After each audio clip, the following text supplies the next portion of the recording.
Sir, sir കണ്ടല്ലേ ഞാൻ ഈ പേന വെച്ച് ഈ പേപ്പറിൽ എഴുതുന്നേ?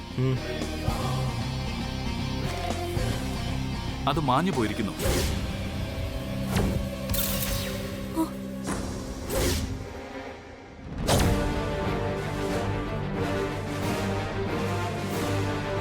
അപ്പോ സംഭവം അതാ. ഈ പേന വെച്ച് എഴുതിയത് കൊണ്ടാ കല്യാണി എഴുതിയെന്ന് പറയുന്ന ഒന്നും ഈ ആൻസർ ഷീറ്റിൽ ഇല്ലാത്തത്. ആ പേപ്പർ എടുത്ത് നോക്കട്ടെ.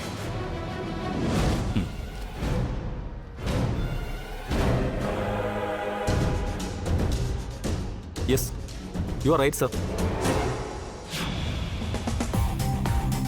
ബ്രോ, ഇതെല്ലാം ഇളയമ്മയുടെ ചതിയാ ബ്രോ.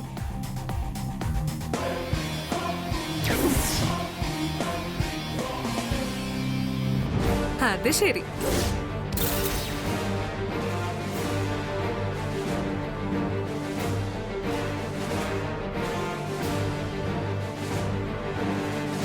പരീക്ഷയിൽ തോറ്റിട്ട് സ്വാധീനം ചെലുത്തി സെലക്ഷൻ ലിസ്റ്റിൽ പേര് വരുത്താനായിരിക്കും ഈ വട്ടമേശ സമ്മേളനം.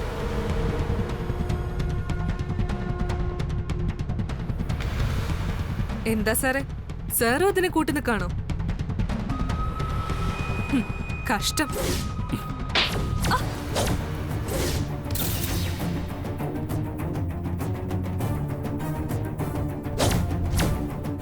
ഇനി നിന്റെ ശബ്ദം ഇവിടെ കേട്ടാ ഇറങ്ങിപ്പോ വെളിയില്.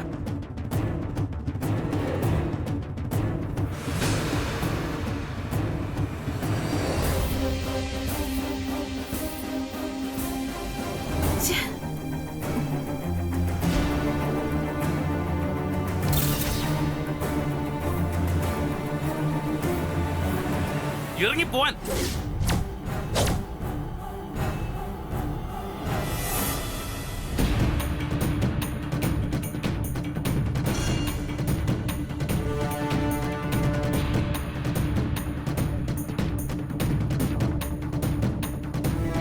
സോറി സർ, സാറിനിപ്പോ സത്യം എന്താണെന്ന് ബോധ്യപ്പെട്ട് കാണുമല്ലോ.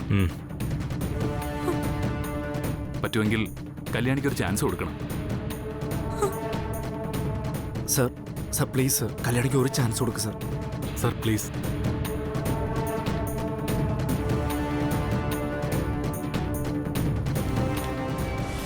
എക്സ്ക്യൂസ് മീ, ഒരു മിനിറ്റ് സാർ ഒന്ന് വന്നേ. സർ,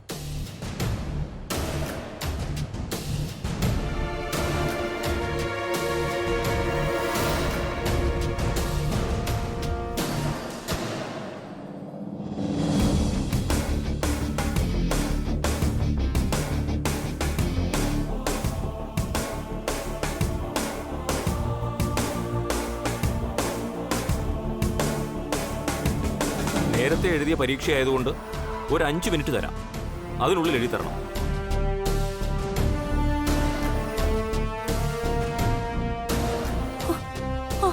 മതി സർ, ഞാൻ എഴുതാം. Thank you sir.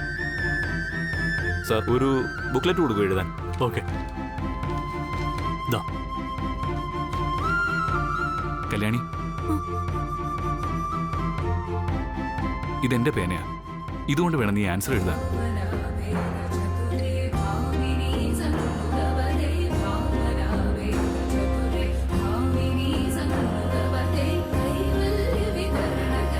Kalyani, all the best. നന്നായി എഴുതണം കേട്ടോ.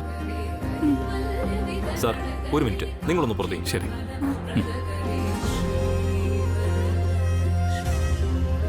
വരൂ, ഇവിടെ ഇരുന്നോളൂ. Only 5 minutes, okay? Sir. എഴുതിക്കോളൂ.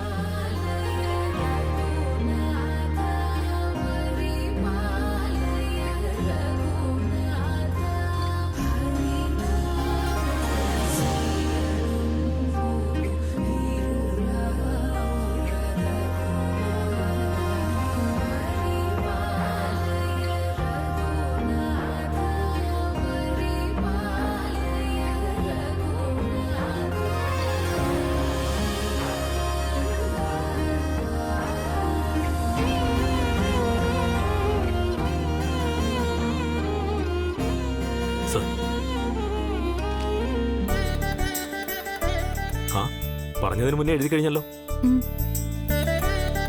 അവരോട് ഇങ്ങനെ അകത്തേക്ക് വരാൻ പറയൂ. ആ.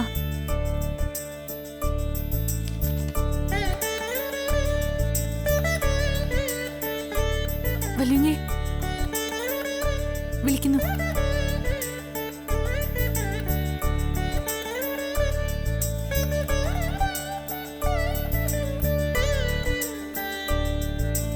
Congratulations miss Kalyani Das, you are selected.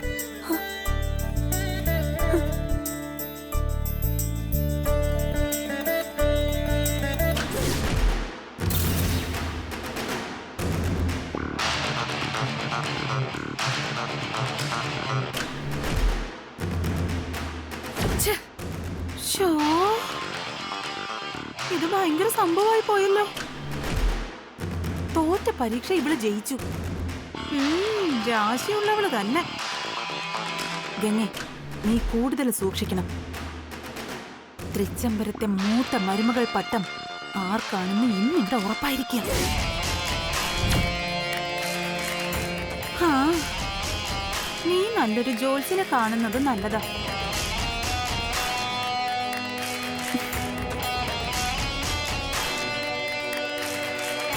Sir, വലിയൊരു തെറ്റ് ചൂണ്ടിക്കാട്ടി അത് കണ്ടുപിടിച്ച് തിരുത്താൻ സഹായിച്ചതിന് വളരെയധികം നന്ദിയുണ്ട് സർ. സത്യം മനസ്സിലാക്കി ഒരു അവസരം കൊടുത്തതിന് ഞങ്ങളല്ലേ നിങ്ങളോട് നന്ദി പറയേണ്ടത്. Thank you sir. ഓക്കെ.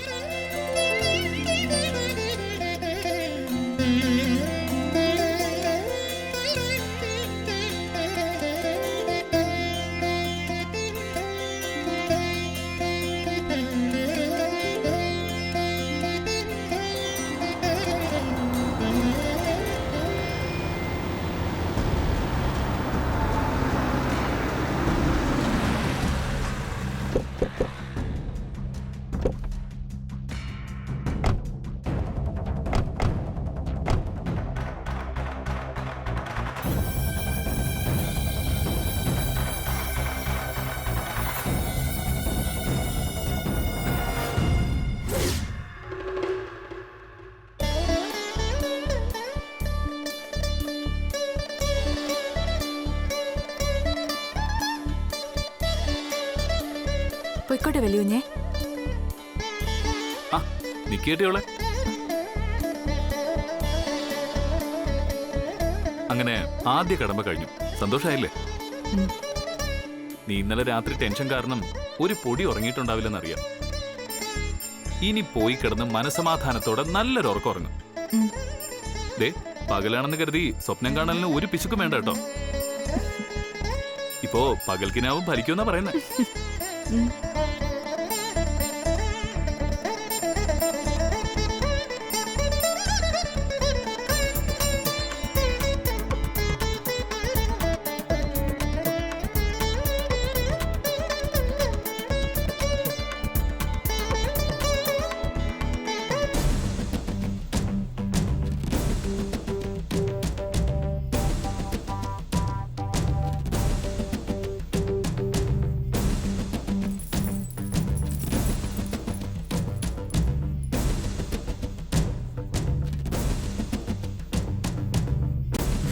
ഇരിക്ക്.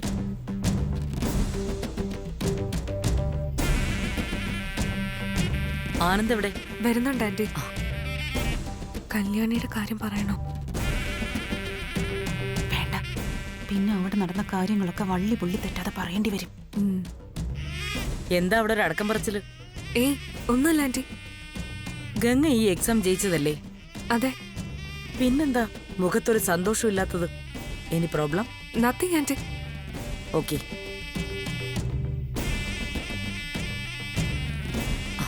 ആനന്ദ്, ആനന്ദ്, നിന്നെ സംബന്ധിച്ചിടത്തോളം ഇന്നത്തെ ദിവസം ജീവിതത്തിൽ ഒരിക്കലും മറക്കാനാവാത്ത ദിവസമാണെന്ന് അമ്മയ്ക്കറിയാം. അതെ അമ്മേ, ഒരിക്കലും മറക്കാനാവാത്ത ദിവസം തന്നെയാണ്. മോനെ, ജയവും പരാജയവും ഒക്കെ ഓരോ പാഠങ്ങളാ. അത് ജീവിതത്തിലെ ഒരുപാട് അനുഭവങ്ങൾക്ക് കാരണമാവും. അനുഭവത്തെക്കാൾ വലിയൊരു പാഠമില്ല. ബുദ്ധി കൊണ്ട് പരീക്ഷയെ ജയിക്കാം, എന്നാൽ അനുഭവം കൊണ്ടേ ജീവിതത്തിൽ ജയിക്കാൻ പറ്റൂ. അതുകൊണ്ട് തന്നെ പരാജയത്തെ ഹൃദയത്തിലും വിജയത്തെ തലയിലും ചുമന്നുകൊണ്ട് നടക്കാൻ പാടില്ല. എന്നും ജയവും പരാജയവും ഒക്കെ മാറി മറിഞ്ഞുകൊണ്ടേയിരിക്കും. ഒരു ഫിലോസഫി. മോൻ അടുക്കളക്കാരിയെ കെട്ടിക്കൊണ്ട് വരുമ്പോഴും പറയണം ഇതൊക്കെ. കമ്പനി ബ്രാൻഡ് അംബാസിഡർക്ക് സെലക്ഷൻ കിട്ടാത്തത് നിന്നെ ഒരുപാട് വേദനിപ്പിച്ചിട്ടുണ്ടാവും. എനിക്കറിയാത്. അതുകൊണ്ട് അമ്മ ഇത്രയും പറഞ്ഞത്. നമ്മുടെ കമ്പനിയുടെ ബ്രാൻഡ് അംബാസിഡറിന് സെലക്ഷൻ കിട്ടിയില്ലെന്ന് അമ്മയോട് ആരാ പറഞ്ഞു?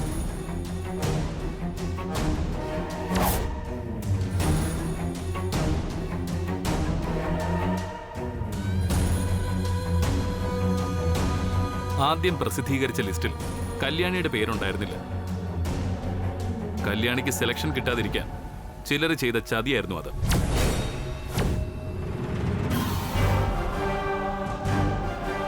അവിടെ നടന്ന ചതി ബോർഡ് ഓഫ് എക്സാമിനേഷന് ബോധ്യപ്പെട്ടപ്പോൾ റീ എക്സാമിനേഷൻ നടത്തി കല്യാണിക്ക് സെലക്ഷൻ കൊടുത്തു. അതാ അവിടെ നടന്നത്. ഞാൻ ഒരാൾ ഉള്ളിടത്തോളം കമ്പനി തോൽക്കാൻ അനുവദിക്കില്ല. വിശ്വസിക്കാം അമ്മയ്ക്ക്. കമ്പനി തോൽക്കാൻ അനുവദിക്കില്ലേ? അതോ കല്യാണി തോൽക്കാൻ അനുവദിക്കില്ലേ? അവന്റെ ഒരു കമ്പനി സ്നേഹം. അമ്മ രാവിലെ കല്യാണി അനുഗ്രഹിക്കാതെ മടങ്ങിയപ്പോ അമ്മയുടെ കാലുകളാണെന്ന് സങ്കല്പിച്ച് അവൾ അമ്മയുടെ ചെരുപ്പുകൾ തൊട്ട് നെറുകയിൽ വെച്ചാ ഇവിടെ നിന്ന് ഇറങ്ങിയത്. അമ്മയുടെ അനുഗ്രഹം കിട്ടിയെന്ന് പറഞ്ഞെങ്കിലും ഞാനത് കാര്യമാക്കിയിരുന്നില്ല. സെലക്ഷൻ കിട്ടിയപ്പോ എനിക്കും ബോധ്യപ്പെട്ടു അമ്മയുടെ അനുഗ്രഹം അവൾക്ക് കിട്ടിയെന്ന്. കല്യാണി പറഞ്ഞത് വെറുതെ അല്ലമ്മേ.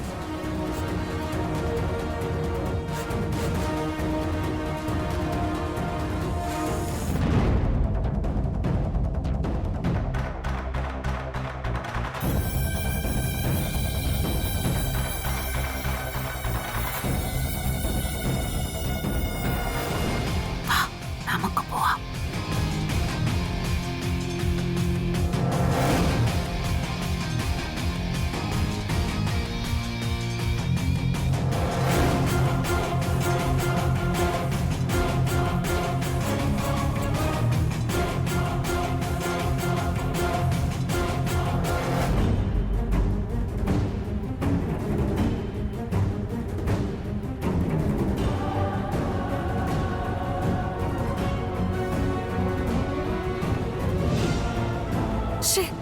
ആലോചിച്ചിട്ട് എനിക്കങ്ങോട്ട് സഹിക്കാൻ പറ്റുന്നില്ല ആന്റി.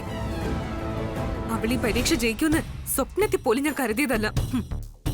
ഞാൻ പറഞ്ഞിട്ടില്ലേ ഗംഗേ, അതാണ് അവള്. അവൾക്കെതിരെ നമ്മൾ എന്തൊക്കെ പ്ലാൻ ചെയ്താലും അവസാനം ജയം അവൾക്ക് തന്നെ ആയിരിക്കും. അതവളുടെ രാശിയാ, രാശി. ആന്റി, അതെ ഗംഗേ, ഇന്ന് നടന്നത് നീയും കല്യാണിയും തമ്മിലുള്ള മത്സരമല്ല, വിധിയും ഭാഗ്യവും തമ്മിലുള്ള മത്സരം. ആന്റി എന്തൊക്കെയാ പറയുന്നേ? സത്യം. ഒട്ടും പ്രതീക്ഷിക്കാതെ തന്നെ ആഗ്രഹിച്ചത് കൈവെള്ളയിൽ കിട്ടുന്നതാ ഭാഗ്യം.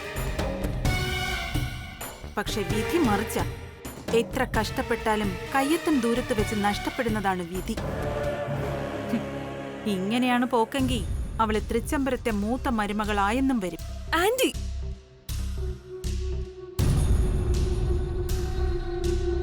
അല്ലെങ്കിൽ നീ തന്നെ ഒന്ന് ആലോചിച്ച് നോക്ക്. ഇന്ന് പരീക്ഷയിൽ തോറ്റവളല്ലേ ഒരു നിമിഷം കൊണ്ട് ജയിച്ചു വന്നത്. ഇതൊക്കെ കാണുമ്പോ അവളുടെ പിന്നിൽ ഏതോ ഒരു ശക്തി ഉണ്ടെന്നായി എനിക്ക് തോന്നുന്നത്. ശക്തിയോ? ആന്റി എന്തൊക്കെ പൊട്ടത്തരങ്ങളാ വിളിച്ച് പറയുന്നേ? ഈ കാലത്ത് ഇങ്ങനെയുള്ള അന്ധവിശ്വാസങ്ങളൊക്കെ ഉണ്ടോ? ഞാൻ പറയുന്നതേ നിനക്ക് പൊട്ടത്തരങ്ങളായിട്ടും അന്ധവിശ്വാസമായിട്ടും തോന്നും. പക്ഷെ നിന്റെ ചേച്ചി പ്രിയങ്ക അവക്ക് തോന്നില്ല. അന്ന് ദേ ഈ വാട്ടർ ടാങ്കിലിട്ട് ആ അടുക്കളക്കാരിയെ തീർക്കാൻ നോക്കിയതാ നിന്റെ ചേച്ചി. തീർന്നെന്ന് തന്നെ ഉറപ്പിച്ചതുവാ. എന്നിട്ട് എന്തായി? അവൾ ഉയർത്തെഴുന്നേറ്റില്ലേ, ഫിനിക്സ് പക്ഷിയെ പോലെ. അതാ ഞാൻ പറയുന്നത്, അവൾക്ക് പിന്നിൽ ഏതോ ഒരു അദൃശ്യ ശക്തി ഉണ്ടെന്ന്. ഗംഗേ, ഒരു കാര്യം ചെയ്യാം. അവൾ നടത്തുന്ന ദേവപ്രശ്നം നമുക്കൂടെ ഒന്ന് പരീക്ഷിച്ചു നോക്കിയാലോ? ദേവപ്രശ്നോ? അതെന്താ ആന്റി? പൂവിട്ട് നോക്കാൻ. നമുക്കും പൂവിട്ട് നോക്കിയാലോ? പൂവിട്ട് നോക്കാനോ? അതെ ഗംഗേ, ഏതെങ്കിലും പ്രധാനപ്പെട്ട കാര്യം നടക്കുമോ നടക്കില്ലയോ എന്ന് സംശയം വരുമ്പോ പൂവിട്ട് നോക്കുന്ന രീതിയുണ്ട്. ഒരർത്ഥത്തിൽ പറഞ്ഞ ഇതും അവളുടെ കണ്ടുപിടുത്തം തന്നെയാ.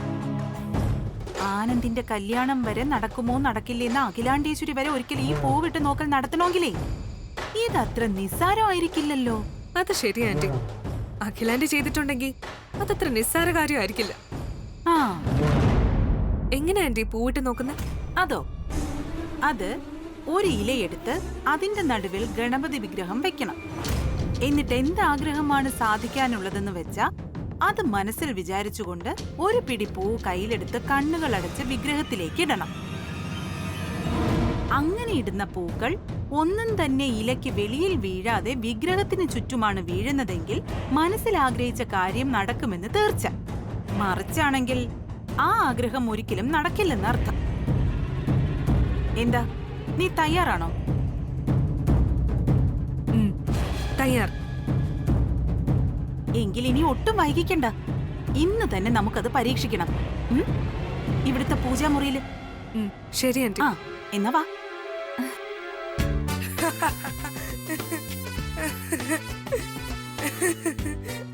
എന്റെ ചേച്ചി, ആ വിലാസിനി മേഡത്തിന് ചേരുന്ന പേര് ഡാഗിനി എന്നാ. മായാവി കഥയിലെ മായാവിയെ കൊടുക്കാൻ ഓരോ സൂത്രപണികളുമായിട്ട് കുട്ടൂസനെയും ഡാഗിനിയും വരുന്നത് പോലെ പുതിയ പുതിയ തന്ത്രങ്ങളുമായിട്ട് ഇറങ്ങിയിരിക്കുക ചേച്ചിയെ കൊടുക്കാൻ. ഏതായാലും ഡാഗിനിയുടെ തെളിയാപ്പേനെ ചീറ്റിപ്പോയി. അങ്ങനെ വെറുതെ ചീറ്റിപ്പോയതൊന്നും അല്ല. നിന്റെ മായാവി കഥ പോലെ ഇവിടെ രക്ഷകനായിട്ട് വല്ലുകുഞ്ഞു വന്നില്ലായിരുന്നെങ്കിലേ ഇന്ന് ഞാൻ തോറ്റ സർട്ടിഫിക്കറ്റും വാങ്ങിച്ചു വരുമായിരുന്നു. ഓ, അല്ലെങ്കിലും തോറ്റ സർട്ടിഫിക്കറ്റ് ഒന്നും ചേച്ചിക്ക് പുത്തരി അല്ലല്ലോ. അനിങ്ങൂട്ടാ വേണ്ട, ഞാൻ SSLCക്ക് തോറ്റത് പരീക്ഷ എഴുതാൻ പറ്റാഞ്ഞിട്ടാ, അല്ലാണ്ട് എഴുതി തോറ്റൊന്നും അല്ല. ഓ, വലിയ കാര്യമായിപ്പോയി.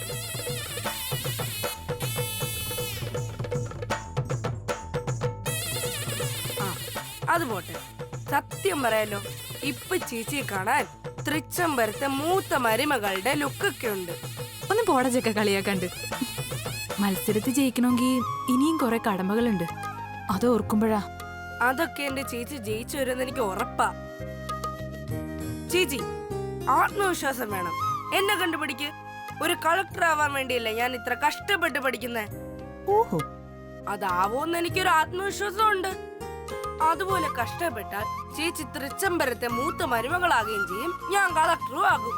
അതായത് ഒരു കളക്ടർ അളയനെ കിട്ടാനുള്ള യോഗം തൃച്ചംബരത്ത് ആനന്ദകൃഷ്ണനുണ്ടെന്നർത്ഥം. ഓഹോ, പിന്നെ ഒരു വലിയ കളക്ടർ വന്നിരിക്കുന്നു. ഒന്ന് പോവാനിങ്ങൂട്ടാ, നീ ആ കളക്ടർ ആവാൻ പോകുന്നത്. ഡാ, അതൊക്കെ പഠിക്കുന്ന പിള്ളേർക്ക് പറഞ്ഞിട്ടുള്ളതാ. എന്താ, ഞാൻ പഠിക്കുന്നില്ലേ?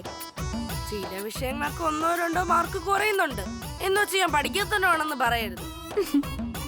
ഏതായാലും ഞാൻ കളക്ടർ ആവുന്നതിന് മുമ്പ് ചേച്ചി എനിക്കൊരു ചായ ഇട്ടുകൊണ്ടുവാ. ആ ചേച്ചി, ഒരു കാര്യം ചോദിക്കാൻ മറന്നു. സ്കൂളിൽ ഇരുന്നപ്പോ ആലോചിച്ചതാ, ചേച്ചി ഈ മത്സരത്തിൽ ജയിക്കോ ഇല്ലയോ എന്ന് പോയിട്ട് നോക്കിയായിരുന്നോ? ഇല്ലടാ അനിയൻകുട്ടാ, അതിന് സമയം കിട്ടിയില്ലല്ലോ. പഠിത്തമല്ലായിരുന്നോ? എന്നാലും പോയിട്ട് നോക്കായിരുന്നു. ഇനി നോക്കാട്ടോ.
ഗംഗെ, ഇനി ഇതിൽ നിന്ന് ഒരു പിടിപ്പൂ കയ്യിലെടുത്ത് ബ്രാൻഡ് അംബാസിഡർ മത്സരത്തിൽ ജയിക്കണമെന്നും ആനന്ദിനെ ഭർത്താവായി കിട്ടണമെന്നും പ്രാർത്ഥിച്ചുകൊണ്ട് കണ്ണുകൾ മുറുകെ അടച്ച് ഈ വിഗ്രഹത്തിലേക്ക് കുറേശ്ശെ കുറേശ്ശെ പൂക്കൾ വട്ടത്തിലിടണം. ശരി ആന്റി. ആ പിന്നൊരു കാര്യം, ഒരു പൂവ് പോലും ഇലയിൽ നിന്ന് പുറത്തു വീഴാൻ പാടില്ല. എങ്കിലേ മനസ്സിൽ ആഗ്രഹിച്ച കാര്യം നടക്കൂ. അല്ലെങ്കിൽ ഫലം മറിച്ച ആ അടുക്കളക്കാരിയായിരിക്കും ജയിക്കുന്നത്. തുടങ്ങിക്കോ. ഇനി പൂക്കൾ വിഗ്രഹത്തിലേക്ക് ഇട്ടോ.